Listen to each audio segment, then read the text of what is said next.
தமிழ்நாடு சட்டமன்ற பேரவைத் தலைவர் அவர்களே,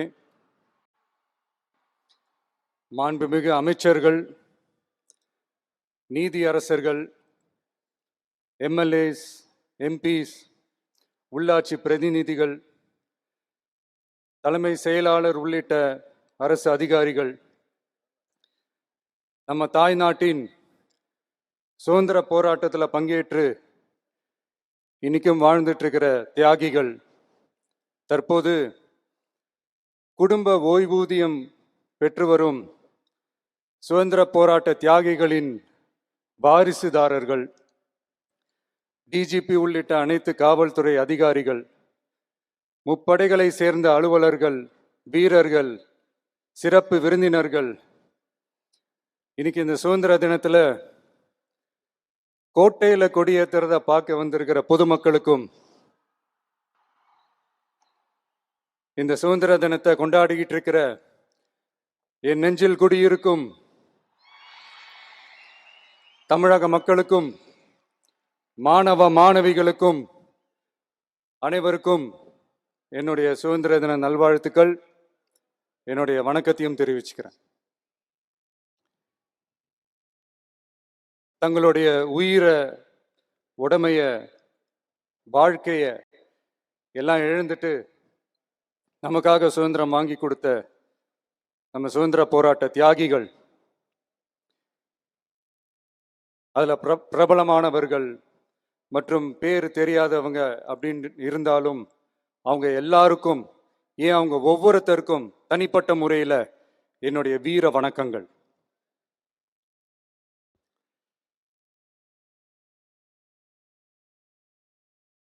நம்மள ஒரு அடிமை மாதிரி வச்சிருக்காங்க அப்படின்னு தெரிஞ்சிட்டாலே மக்கள் மத்தியில் ஆட்டோமேட்டிக்கா ஒரு ஒற்றுமை ஒன்று வர ஆரம்பிக்கும். எல்லாரும் ஒரே மாதிரி யோசிச்சு ஒன்று சேர ஆரம்பிப்பாங்க. அப்படி ஒன்று சேர்ற இடத்துல தான் சாதி உடையும், மதம் உடையும், மொழி, இனம் இந்த மாதிரி எல்லாமே உடைஞ்சு நொறுங்கும். அப்படி உடைஞ்சு நொறுங்குற இடத்துல தான் கிடைக்கிறது தான் உண்மையான சுதந்திரம். அதுதான் நம்ம மகாத்மா காந்திஜி அவர்கள் அவங்களுடைய தலைமையில் 1947 இதே இந்த ஆகஸ்ட் 15 நமக்கு அந்த சுதந்திரம் கிடைச்சிது. இன்னைக்கு நம்ம எல்லாரும் அந்த சுதந்திரத்தை கெட்டியாக பிடிச்சிக்கிட்டு படிப்படியாக டெவலப் ஆகி வந்துக்கிட்டே இருக்கிறோம். அந்த டெவலப்மெண்ட்ஸை அடுத்தடுத்த கட்டத்துக்கு கொண்டு போக வேண்டியது நம்ம எல்லாருடைய ஒரு கடமையும் கூட.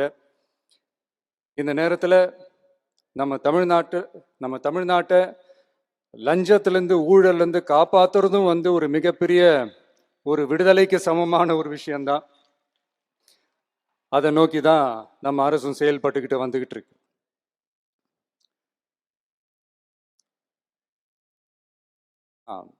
இந்த 386 ஆண்டு பழமையான இந்த கோட்டையில்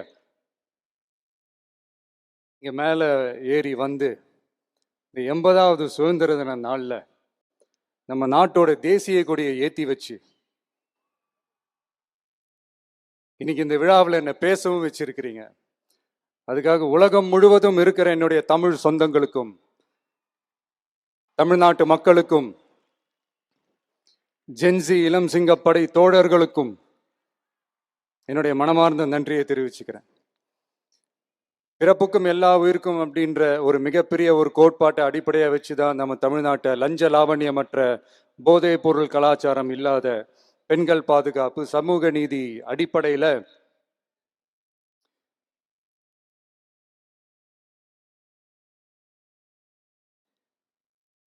ஒரு வெளிப்படையான, ஒரு உண்மையான, ஒரு நேர்மையான ஒரு நிர்வாகமா இதை நாம செயல்பட்டுக்கிட்டு வந்துகிட்டு இருக்கிறோம். பொது வாழ்வில் சமரசம் இருக்கவே கூடாது. மக்கள் நலன் தான் மிக மிக முக்கியமான ஒரு விஷயம். அந்த அடிப்படையில் தான் தமிழக வெற்றி கழக அரசு செயல்பட்டுக்கிட்டு வந்துகிட்டு இருக்கோம்.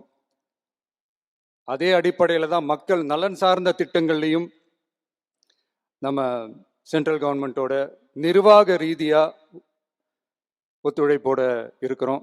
But at the same time நம்ம தமிழ்நாடு கொள்கைகள்னு வந்துட்டா மாநில உரிமைகளுக்கு எதிரான முடிவுகள்லையும் சரி, தமிழ்நாட்டுக்கு எதிரான கொள்கை முடிவுகள்லையும் சரி, நம்ம டிவிகே அரசு எப்பவுமே எதிர்க்கும்.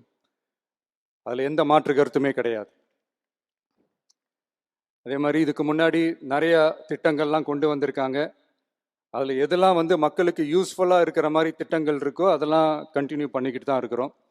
ஃபார் எக்ஸாம்பிள், ஜெயலலிதா மேடம் கொண்டு வந்த அம்மா உணவகம் திட்டம், அது இன்னும் மெருகேற்றி கண்டினியூ பண்ணிக்கிட்டு தான் இருக்கிறோம். அது மாதிரி காலை உணவு திட்டம், அதையும் இன்னும் விரிவுபடுத்தி 6th ஸ்டாண்டர்ட்லேருந்து 8th ஸ்டாண்டர்ட் வரைக்கும் அதையும் விரிவுபடுத்தி வர செப்டம்பர் 17ஆம் தேதி பெரியார் அவர்களுடைய பிறந்த நாள் அன்னைக்கு அதை தொடங்க இருக்கிறோம். ஸோ நம்மளுடைய அரசு, உங்களுடைய அரசு இந்த 3 மாதம் ஆகுது. இந்த 3 மாசத்துல விவசாயிகளின் பயிர்க்கடன் ரூபாய் 5932.23 கோடி தள்ளுபடி செய்யப்பட்டுள்ளது. குறுவை சாகுபடி தொகுப்பு திட்டத்திற்கு ரூபாய் 134.83 கோடி வழங்கப்பட்டுள்ளது.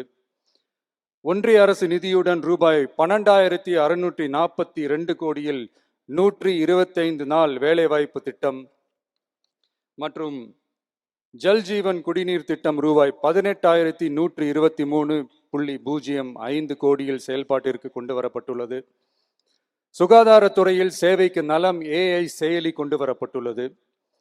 பேரறிஞர் அண்ணாவின் பிறந்த நாளான செப்டம்பர் 15ஆம் நாள் தாய்மாமன் தங்க மோதிர திட்டம் ரூபாய் 755.83 கோடியில் தொடங்கப்பட உள்ளது. மக்களின் போக்குவரத்திற்கு ரூபாய் 127.21 கோடியில் 300 புதிய பஸ்கள் வழங்கப்பட்டுள்ளது. தமிழ்நாட்டில் மது பழக்கத்தை குறைத்திடும் வகையில் முதற்கட்டமாக 717 டாஸ்மாக் கடைகள் மூடப்பட்டுள்ளன. வெளிப்படையான நிர்வாகத்திற்காக நவீன தொழில்நுட்பத்தை பயன்படுத்தி கணினி மயமாக்கப்பட்ட நிர்வாகம் செயல்பாட்டில் உள்ளது. முன்னெப்போதும் இல்லாத ஆளில்லா பத்திரப்பதிவு செயல்பாட்டிற்கு கொண்டு வரப்பட உள்ளது. கோயில் நிலங்கள் கணக்கெடுக்கப்பட்டு அனைவருக்கும் தெரியுமாறு ஆன்லைனில் ஏற்றப்படுகிறது. வருவாய்த்துறையில் அனைத்து சான்றிதழ்களும் 15 தினங்களுக்குள் வழங்கப்படுகிறது. லஞ்சம் வாங்குவதை புகார் செய்ய புதிய வாட்ஸ்அப் எண் அறிவிக்கப்பட்டுள்ளது. அரசின் வருமானம் தனிநபருக்கு செல்வது தடுக்கப்பட்டுள்ளது. அனைத்து துறைகளிலும் லஞ்சம் ஊழல் ஒழிக்க தொடர் நடவடிக்கை எடுக்கப்பட்டு வருகிறது. கனிம பயன்பாடு முறைப்படுத்தப்பட்டு நவீன தொழில்நுட்ப உதவியுடன் விநியோகிக்கப்படுகிறது. சட்டம் ஒழுங்கு தீவிரமாக கண்காணிக்கப்பட்டு பராமரிக்கப்பட்டு வருகிறது. ஜூன் மாதம் 29, 30ஆம் தேதியில் நடந்த மாவட்ட ஆட்சியர் மற்றும் காவல் கண்காணிப்பாளர் மாநாட்டில் சட்டம் ஒழுங்கு பிரச்சனையில கடுமையான நடவடிக்கை எடுக்க உத்தரவு போட்டிருக்கிறோம். அரசு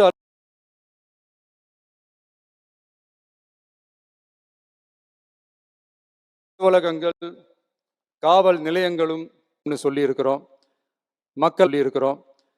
மக்களை அலைய விடக்கூடாது. கோரிக்கைகளை நல்லபடியா ஆராய்ஞ்சி சரியான வழியில தீர்வை தர சொல்லி இருக்கிறோம். சுதந்திர போராட்ட தியாகிகள் தங்கள் உயிரை தியாகம் செஞ்சு கிடைச்ச சுதந்திரம் மிக சிலருக்கான சுதந்திரமா மட்டும் இல்லாம ஒவ்வொரு இந்திய குடிமகனுக்கும் சுய மரியாதை, சம உரிமை, சம வாய்ப்பு மற்றும் கண்ணியமான வாழ்க்கையை வழங்கும் உண்மையான மக்கள் சுதந்திரமா இருக்கணுங்கிறதே எல்லாரோட மிகப்பெரிய எதிர்பார்ப்பா இருக்கு. அதை நிறைவேற்றுற பொறுப்பும் நம்மளோடது தான். தமிழ்நாட்டு மக்களோட இணைஞ்சு தமிழகத்தை இந்தியாவின் முன்மாதிரி மாநிலமாகவும் உலக அளவில் வளர்ந்த நாடுகளுக்கு இணையா தமிழ்நாட்டு பொருளாதாரத்தை 2036 ஆண்டுக்குள் $1.5 trillion உயர்த்திட நாம உறுதியேற்போம். மக்களே, எல்லாரும் ஓட்டு போட்டுட்டோம். உங்க அண்ணனை, உங்க தம்பிய, உங்க பிள்ளைய எல்லாரும் ஜெயிக்க வச்சு முதலமைச்சரா ஆக்கிட்டோம். அதனால நம்ம கடமையெல்லாம் முடிஞ்சிருச்சுன்னு சொல்லி யாரும் ஒதுங்கி போயிடாதீங்க. இனிமேதான் நீங்க நம்மளோடவே கூடவே இருக்கணும். உறுதியா நம்ம அரசோடவே கூட இருக்கணும். அப்பதான் உங்களுக்காக இருக்கிற எல்லா நல்ல திட்டங்களையும் என்னால் செயல்படுத்த முடியும். 8 கோடி பேரோட அந்த பிரதிநிதி தான் முதலமைச்சர் பதவின்னு சொல்லுவாங்க.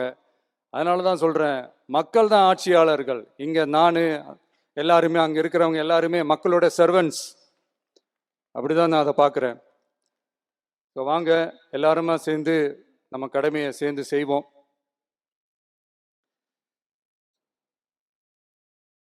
அரசுக்கு எதிரான சக்திகளையும் சரி சதிகளையும் சரி முறியடிப்போம். நீங்க எல்லாரும் நம்மளோட இருக்கும்போது எனக்கு வேற என்னங்க கவலை? நல்லதை மட்டுமே நோக்கி நகருவோம். அப்படி நல்லதை மட்டுமே நோக்கி நகரும் உங்க அரசு உங்களுடைய எதிர்பார்ப்புகளையும் உங்களுடைய கருத்துக்களையும் மனசுல வச்சுக்கிட்டு தான் நல்ல சிறிய புதிய அறிவிப்புகளை அறிவிக்க இருக்கிறோம். அதுல ஒரு சிலதை மட்டும் இங்க நான் படிக்கிறேன். ஒன்று, தாய்நாட்டிற்காக தன்னலமற்ற தியாகம் செய்து நமது நாட்டின் பாதுகாப்பிற்காக அரும்பாடுபட்ட முன்னாள் படை வீரர்களின் நலன் கருதி அவர்களது 2 மகள்களுக்கும் வழங்கப்படும் திருமண நிதி உதவி 25,000 ரூபாயிலிருந்து 50,000 ரூபாயாக உயர்த்தி வழங்கப்படும்.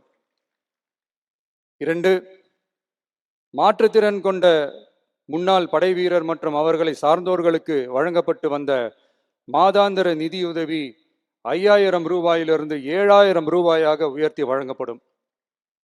3, மாநில அரசால் விடுதலை போராட்ட வீரர்களுக்கு வழங்கப்பட்டு வரும் மாதாந்திர ஓய்வூதியம் 23,000 ரூபாயாக உயர்த்தி வழங்கப்படும். 4, மாநில அரசால் விடுதலை போராட்ட தியாகிகளின் குடும்பங்களுக்கு வழங்கப்பட்டு வரும் மாதாந்திர குடும்ப ஓய்வூதியம் 12,500 ரூபாயாக உயர்த்தி வழங்கப்படும். 5, வீரபாண்டிய கட்டபொம்மன், முத்துராமலிங்க, விஜய ரகுநாத சேதுபதி, மருது சகோதரர்கள் மற்றும் வாவு சிதம்பரனார் ஆகியோரின் வழித்தோன்றல்களுக்கு வழங்கப்பட்டு வரும் மாதாந்திர சிறப்பு ஓய்வூதியம் 11,500 ரூபாயாக உயர்த்தி வழங்கப்படும். இவற்றிற்கான அரசாணைகள் அரசால் வெளியிடப்பட்டுள்ளது. I once again extend my respectful greetings and salute the people of Tamil Nadu who has broken the caste and religious considerations, rejecting money and muscle power, and gave us an overwhelming support to establish people-centric and social justice government. We are on a mission mode to achieve corruption-free government. We want our people to develop zero tolerance towards corruption. And we appeal to the officials and the people of Tamil Nadu to make our state corruption-free. இன்னைக்கு இந்த விழாவில் பரிசு வாங்க போற, பாராட்டுகளை வாங்க போற, விருதுகளை வாங்க போற அனைவருக்கும் என்னுடைய வாழ்த்துக்களை தெரிவிச்சுக்கிறேன். இந்த விழாவை ரொம்ப அழகா ஏற்பாடு செஞ்ச பொதுத்துறை செயலாளர் அவர்களோடு சேர்ந்து அலுவலர்களுக்கும், காலையிலேயே இந்த பிராக்டிஸ் பண்ணி சிறப்பான பரேட் நடத்திய காவல்துறை நண்பர்களுக்கும், இந்த விழாவை ரொம்ப பாதுகாப்பாக நடத்திய காவல்துறை அதிகாரிகளுக்கும், ஊடகத்துறை நண்பர்களுக்கும், சமூக ஊடகத்துறை நண்பர்களுக்கும் என்னுடைய மனமார்ந்த நன்றியை தெரிவிச்சுக்கிறேன். கான்ஃபிடென்ட்டாக இருங்க, நல்லதே நடக்கும், வெற்றி நிச்சயம். மீண்டும் சந்திக்கும் வரை நன்றி, வணக்கம்.